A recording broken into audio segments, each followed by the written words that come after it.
Something else Oscar said. He talked about Ryan Garcia. Now, Ryan and Oscar have had a very turbulent relationship over the last few years, and those waters, Sergio, are choppy once again. Ryan Garcia, in an interview with Ring Magazine, said he was done with Oscar, had some bad things to say about him. But as far as I know, Ryan Garcia is still under contract with Golden Boy, so he's going to have to fight for Golden Boy if he wants to get back in the ring again. Ryan says he would like to fight Rolly Romero in December of this year, or around that time. Rolly, of course, beat Ryan in a dreadful fight in May. Ryan would like to run that back, maybe give himself a chance to win a world title, because Rolly has been elevated to the full 147-pound championship. Another decision that is wild to me. But Oscar, when I asked him about the potential of a Ryan-Rolly rematch, he had this to say. Do you like the idea of a Rolly Romero rematch?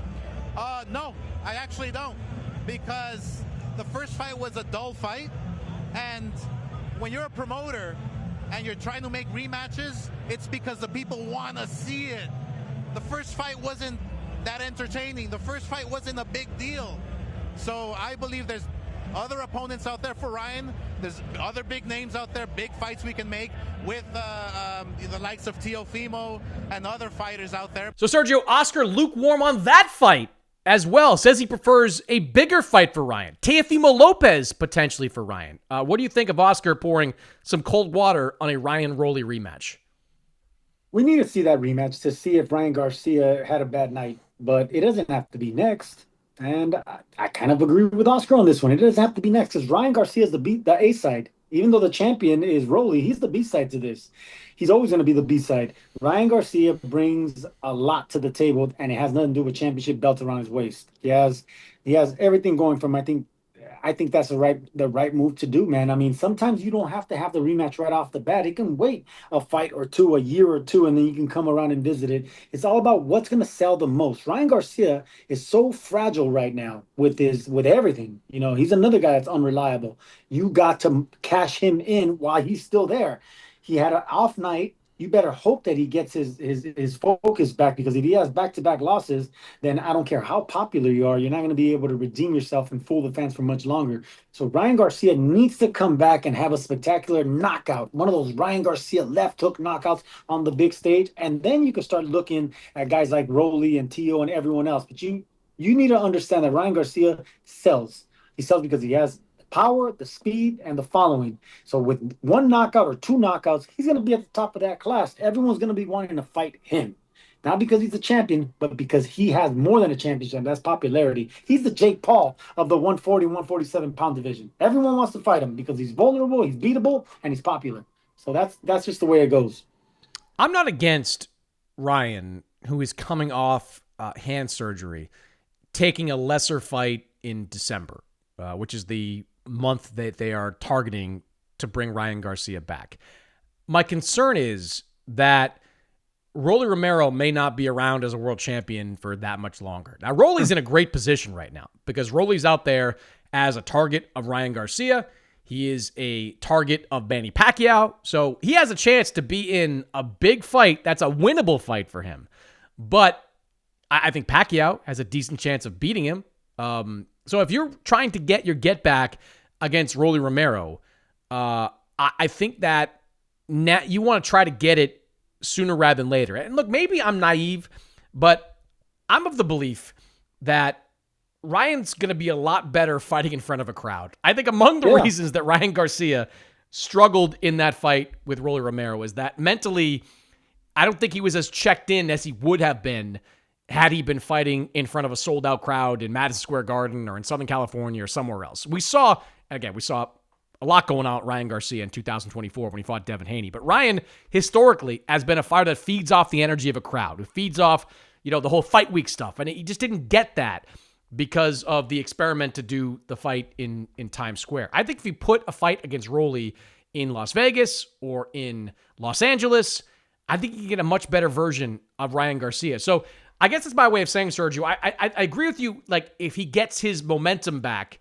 and he gets some knockouts, he's back in the mix as a top guy, with or without a title. But I think he can accomplish both against Rolly. I think if he fights Rolly again in a normal environment, I'd make him the favorite in that fight. And if he can win that fight, all of a sudden, you're into 2026.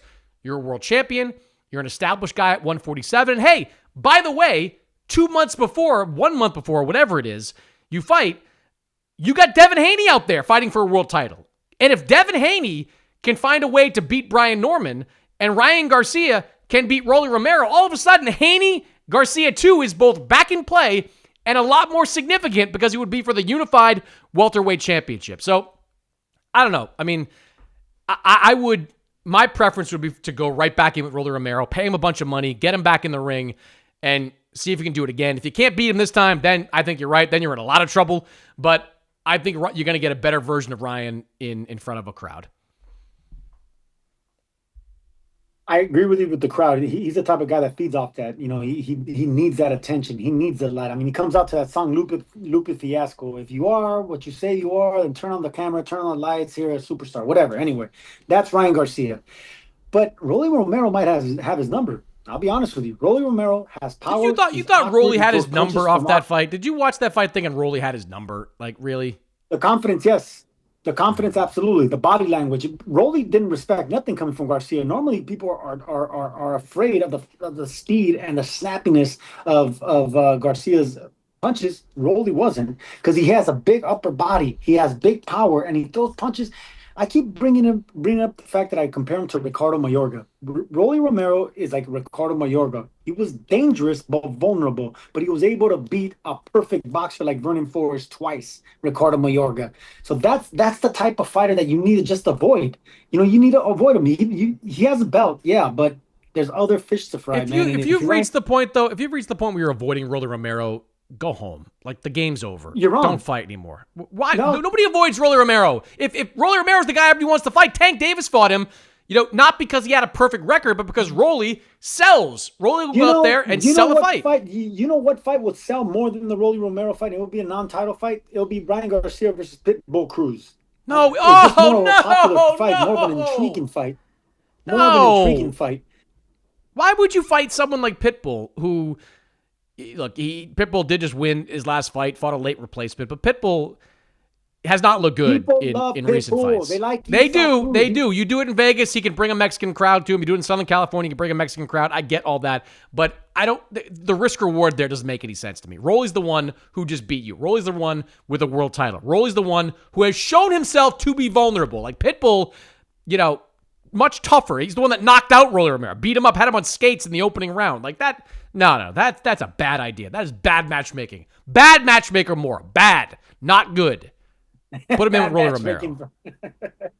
Put him in with Rolly. Just get it. All right, Rolly Romero it is, but go ahead. Well, all right. Then let's just end it right there. And we're going to promise the audience that we will be back at the end of the week with a second episode. I have reclaimed the reins of this podcast, and I will not force Sergio Mora to figure out how to press record on a Zoom until the summer of 2026.